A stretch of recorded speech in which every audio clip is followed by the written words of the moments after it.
చౌడేశ్వరీదేవి జ్యోతిష్యాలయం ప్రముఖ జ్యోతిష్యులు కాళికాదేవి ఉపాసకులు జ్యోతిష్య పండిత్ ఎంకే శాస్త్రి గారు మీ హస్తరేఖలు ముఖ లక్షణము ఫోటో జాతకం చూసి మీ జీవిత సంపూర్ణ భవిష్యత్తు తెలపగలరు. మీకు ఎటువంటి సమస్యలు ఉన్నా చౌడేశ్వరీదేవి పూజలు చేసి పరిహారం చేయగలరు. స్త్రీ పురుష వశీకరణం 100% గ్యారంటీ. సెల్ 9481312761. Section 145 Vishal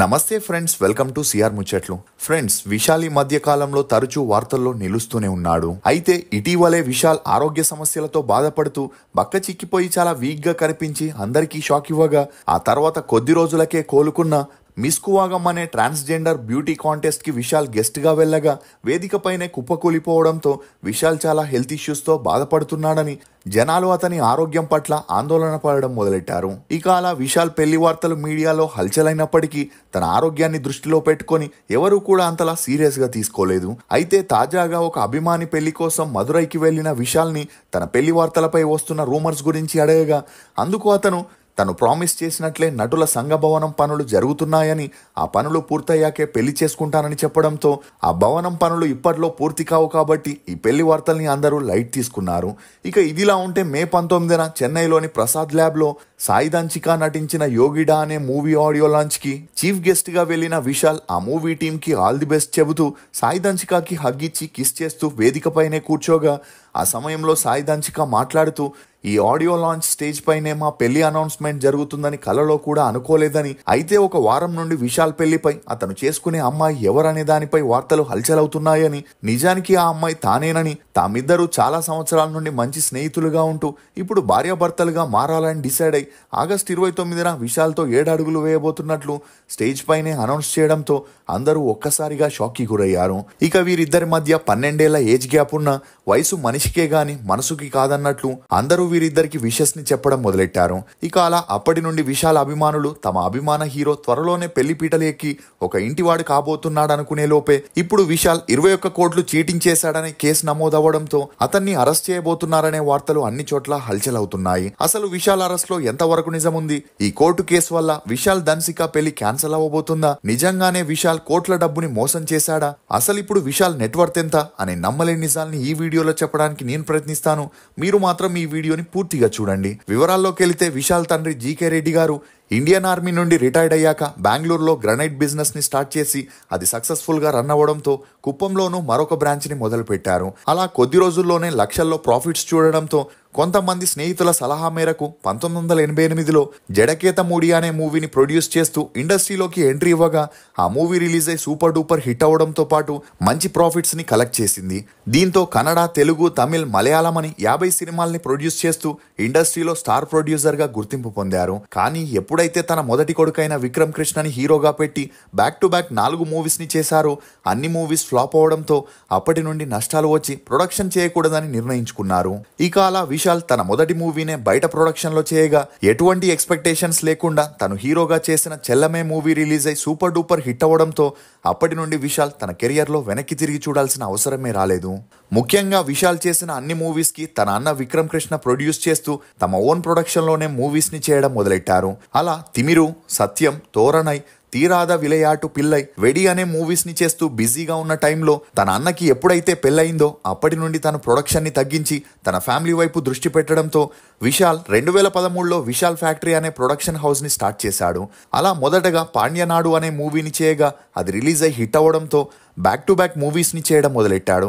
అలా నాసిగపు మనిదన్, పూజయ్ అనే మూవీస్ ని చేయగా అవి రిలీజ్ అయి కొంతవరకు ఓకే టాక్ తెచ్చుకోవడంతో విశాల్ అప్పటి నుండి 20 కోట్ల బడ్జెట్ తో కాకుండా 40-50 కోట్ల బడ్జెట్ మూవీస్ ని చేస్తూ విజయ్, అజిత్ కన్నా ఇండస్ట్రీలో తనే పెద్ద హీరో అవ్వాలనే ఉద్దేశంతో సుందర్ సి డైరెక్షన్ లో అంబాలా, పాండ్యరాజన్ డైరెక్షన్ లో కథక్కలి, మిస్కిన్ డైరెక్షన్ లో తుప్పరివలన్ అనే మూవీస్ ని చేయగా అవి బ్యాక్ టు బ్యాక్ రిలీజ్ అయి ఫ్లాప్ అవడంతో అప్పటి వరకు తనకొచ్చిన ప్రాఫిట్స్ అన్ని పోయి అప్పులు చేసే పరిస్థితి వచ్చింది. అయినా కూడా వెనకడుగు వేయని విశాల్ ఎలాగైనా తనేంటో ప్రూవ్ చేసుకోవాలని ఫైనాన్షియర్ మరియు ప్రొడ్యూసర్ అయిన జిఎన్ అన్బు దగ్గర 30 కోట్లు అప్పు తీసుకోగా విశాల్ అందులో 10 కోట్ల కోసం జిఎన్ అన్బు మూవీలో హీరోగా చేస్తానని, మిగిలిన 20 కోట్లకి ప్రతి నెల వడ్డీ ఇస్తానని అగ్రిమెంట్ చేసుకోగా ఆ తర్వాత ఒప్పుకున్నట్లే విశాల్ జిఎన్ అన్బు ప్రొడక్షన్ లో రాయుడు మూవీలో హీరోగా చేస్తూ ఆ మూవీ షూటింగ్ ని కంప్లీట్ చేసి మరోవైపు తన ఓన్ ప్రొడక్షన్ లో మూవీస్ చేస్తూ బిజీ అయ్యాడు.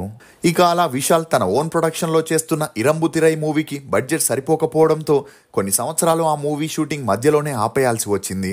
అలా ఆ మధ్యలోనే ఇతర ప్రొడక్షన్ లో చేస్తున్న కత్తి సండై, విలన్ అనే మూవీస్ కి తలా 5 కోట్ల రెమ్యూనరేషన్ ని తీసుకొని ఆ మూవీస్ ని కంప్లీట్ చేయగా ఆ మూవీస్ రిలీజ్ అయి ఫ్లాప్ అవడంతో విశాల్ కి ఏం చేయాలో తెలియని పరిస్థితుల్లో పడ్డాడు. ఇక మరోవైపు ఇరంబుతిరై మూవీ షూటింగ్ ని కంప్లీట్ చేసుకొని బడ్జెట్ లేక పోస్ట్ ప్రొడక్షన్ లో ఆగిపోవడం, మరోవైపు ఫైనాన్షియర్ జిఎన్ అన్బుకి ప్రతి నెల ఇవ్వాల్సిన వడ్డీని విశాల్ 3 ఏళ్లుగా ఇవ్వకపోవడంతో జిఎన్ అన్బు విశాల్ పై సీరియస్ అయ్యాడు. ఇక అలా విశాల్ తన దగ్గర ఇప్పుడు డబ్బులు లేవని, కావాలంటే ఆ డబ్బులకి బదులుగా తమ ప్రొడక్షన్ లో 3 మూవీస్ ని చేస్తానని చెప్పిన అందుకు జిఎన్ అన్బు విశాల్ కి మార్కెట్ లేకపోవడంతో తనతో మూవీస్ చేసి మరింత నష్టపోలేనని ఒక ప్లాన్ ని ఆలోచించాడు. అలా విశాల్ పరిస్థితిని అర్థం చేసుకొని జిఎన్ అన్బు తమలాంటి చిన్న చిన్న ఫైనాన్షియర్స్ అందరికీ అప్పిచ్చే లైకా ప్రొడక్షన్స్ ఓనర్ అయిన సుభాస్కరన్ దగ్గర విశాల్ ఇవ్వాల్సిన 20 కోట్ల డబ్బు మరియు ఇంట్రెస్ట్ ని అతని దగ్గర తీసుకొని విశాల్ ని డైరెక్ట్ గా ఆ డబ్బంతా లైకా ప్రొడక్షన్ కి ఇవ్వమని చెప్పడంతో అందుకు విశాల్ ఒప్పుకుంటూ లైకా ప్రొడక్షన్ కి అమౌంట్ పెద్ద విషయం కాదని, ఒకవేళ తనకి డబ్బులు ఇవ్వడం కుదరకపోతే వారి ప్రొడక్షన్ లో మూవీస్ చేద్దామనే ఉద్దేశంతో తనివ్వాల్సిన 20 కోట్లు మరియు 30% వడ్డీతో పాటు అప్పు తీరేంత వరకు విశాల్ తన ప్రొడక్షన్ లో చేసే మూవీస్ డిస్ట్రిబ్యూషన్ రైట్స్ ని లైకా ప్రొడక్షన్ కే ఇస్తానని వారితో అగ్రిమెంట్ చేసుకున్నాడు. ఇక ఈ క్రమంలోనే ఇరుంబుతిరై మూవీ షూటింగ్ ని కంప్లీట్ చేసుకుని 2018లో లైకా ప్రొడక్షన్ డిస్ట్రిబ్యూషన్ లో రిలీజ్ చేయగా ఆ మూవీ రిలీజ్ అయి సూపర్ డూపర్ హిట్ అవ్వడంతో లైకా వారు ఫేక్ కలెక్షన్స్ ని చూపిస్తూ చాలా వరకు విశాల్ ని మోసం చేయడంతో వీరిద్దరికి కొంతవరకు విభేదాలు వచ్చాయి. కానీ తన దగ్గర డబ్బులు లేకపోవడంతో విశాల్కి ఏం చేయాలో తెలియని పరిస్థితుల్లో పడ్డాడు. ఇక అలా ఆ మూవీ హిట్ అయిన జోష్తోనే పందెం కోడి మూవీ 2ని ప్లాన్ చేయగా ఆ మూవీ డిస్ట్రిబ్యూషన్ రైట్స్ ని కూడా లైకా ప్రొడక్షనే తీసుకుంది. కానీ పందెం కోడి మూవీ రిలీజ్ అయి ఫ్లాప్ అవడంతో అందులో ఇన్వెస్ట్ చేసిన అమౌంట్లో 40% కూడా రాకపోవడంతో విశాల్ కొన్ని రోజులు ఓన్ ప్రొడక్షన్కి బ్రేక్ ఇచ్చి ఇతర ప్రొడక్షన్లో అయోగ్య, యాక్షన్ అనే 100 కోట్ల బడ్జెట్ మూవీస్లో హీరోగా చేయగా ఆ మూవీస్ రిలీజ్ అయి డిజాస్టర్ అవ్వడంతో విశాల్ కెరియర్ అయిపోయిందని అందరూ అనుకున్నారు. ఇక ఈ క్రమంలోనే డబ్బుల విషయంలో లైకా వారికి విశాల్కి పెద్దగా గొడవలు జరగడంతో ఆక్రోశానికి గురైన విశాల్ అప్పు చేసి మరి చక్ర అనే మూవీని 35 కోట్ల బడ్జెట్తో తీయగా ఈసారి లైకా ప్రొడక్షన్కి డిస్ట్రిబ్యూషన్ ఇవ్వకుండా పీవీఆర్ పిక్చర్స్కి ఇవ్వడంతో అగ్రిమెంట్ని బ్రేక్ చేసినందుకు గాను లైకా వారు విశాల్కి మొదటిసారి వార్నింగ్ ఇస్తూ తమకి రావాల్సిన అమౌంట్ని త్వరలోనే సెటిల్ చేయాలని నోటీసులని పంపించారు. కానీ విశాల్ తన దగ్గరున్న మొత్తం డబ్బుని లైకా వారికి ఇచ్చేస్తే మళ్ళీ మూవీ చేసేందుకు డబ్బులుండవని ఆలోచించి తన దగ్గరున్న డబ్బుతో వీరమే వాగై సుడుం అనే మూవీని స్టార్ట్ చేశాడు. ఇక అలా ఆ మూవీ షూటింగ్ని పూర్తి చేసుకొని డిస్ట్రిబ్యూషన్ రైట్స్ని లైకాకి ఇవ్వకుండా ఎస్ఎస్ఐ ప్రొడక్షన్కి ఇవ్వడంతో సహనాన్ని కోల్పోయిన లైకా తమకి రావాల్సిన డబ్బుని వెంటనే ఇవ్వకపోతే తనపై కోర్టులో కేసేస్తామని చెప్పగా విశాల్ వారి మాటల్ని పట్టించుకోకపోవడంతో వారు నిజంగానే విశాల్పై కోర్టులో కేసేశారు.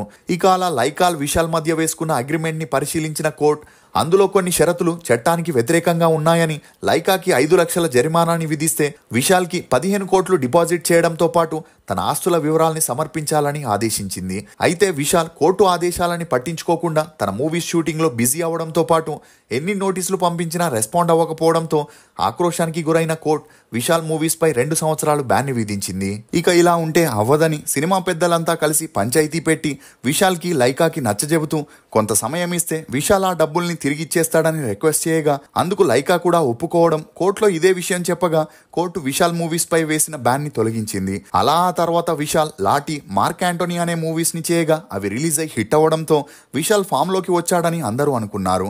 కానీ ఉన్నట్టుండి విశాల్ అనారోగ్య బారిన పడడం, బక్క చిక్కిపోవడంతో అందరూ ఆందోళనకి గురయ్యారు. ఇదిలా ఉంటే లైకా విశాల్కి 2 years టైం ఇచ్చినా డబ్బు తిరిగి ఇవ్వకపోవడంతో మళ్ళీ వారు మద్రాస్ హైకోర్టుని ఆశ్రయించారు. ఇక అలా కోర్టు విశాల్ మూవీకి లైకా తీసుకున్న డిస్ట్రిబ్యూషన్ రైట్స్ని, శాటిలైట్ రైట్స్ని మైనస్ చేసి 2025 వరకు వడ్డీతో కలిపి విశాల్ మొత్తంగా 21 కోట్లు లైకాకి చెల్లించాలంటూ కోర్టు జూన్ 5న తుది తీర్పుని వెల్లడించడంతో అందరూ షాక్కి గురయ్యారు. ఇక అలా 47 ఏళ్లున్న విశాల్కి చెన్నైలో 15 కోట్ల విలువ గల ఇల్లుతో పాటు 10 కోట్ల బీచ్ హౌస్, 5 కోట్ల ఫామ్ హౌస్ని కలిగి ఉండగా 10 కోట్ల విలువ గల 6 లగ్జరీ కార్లతో కలిపి మొత్తంగా 40 కోట్ల నెట్వర్త్ని కలిగి కలిగి ఉండడం గమనార్హం. ఇక అలా కోర్టు తుది తీర్పునివ్వడంతో విశాల్కి వేరే దారి లేక ఆ అప్పుని ఎలాగైనా తీర్చాల్సి వస్తుంది. ఒకవేళ విశాల్ ఈసారి కోర్టు మాటల్ని పట్టించుకోకపోతే తన మూవీస్ పై పర్మనెంట్ గా బ్యాన్ ని విధించడంతో పాటు విశాల్ ని అరెస్ట్ చేసి జైలు శిక్ష విధించే అవకాశం కూడా ఉందని చెప్పొచ్చు. అలా ఒకవైపు అనారోగ్య సమస్యలు, మరోవైపు ఆగస్టులో పెళ్లి పెట్టుకున్న సమయంలో విశాల్ కి ఇలాంటి ఫైనాన్షియల్ సమస్యలు రావడంతో 4వ సారైనా విశాల్ పెళ్లిపీటలు ఎక్కుతాడా లేక మునుపటిలాగే పెళ్లిపీటల దాకా వెళ్లి ఆగిపోతాడా అని తన ఫ్యాన్స్ అందరూ ఆందోళనకి గురవుతున్నారు. ఏదేమైనా విశాల్ త్వరలోనే తనకున్న సమస్యల్ని పరిష్కరించుకొని హ్యాపీగా పెళ్లి చేసుకుని లైఫ్ ని లీడ్ చేయాలని కోరుకుందాం. మీకు విశాల్ నటించిన సినిమాల్లో ఫేవరెట్ ఏదనేది కమెంట్ సెక్షన్ లో తప్పకుండా తెలియజేయండి. మేము చేసిన ఈ వీడియో మీకు నచ్చినట్లయితే ఒక లైక్ ద్వారా మీ సపోర్ట్ ని మాకు తెలియజేయండి. For more interesting videos please subscribe to CR ముచ్చట్లు. Thank you.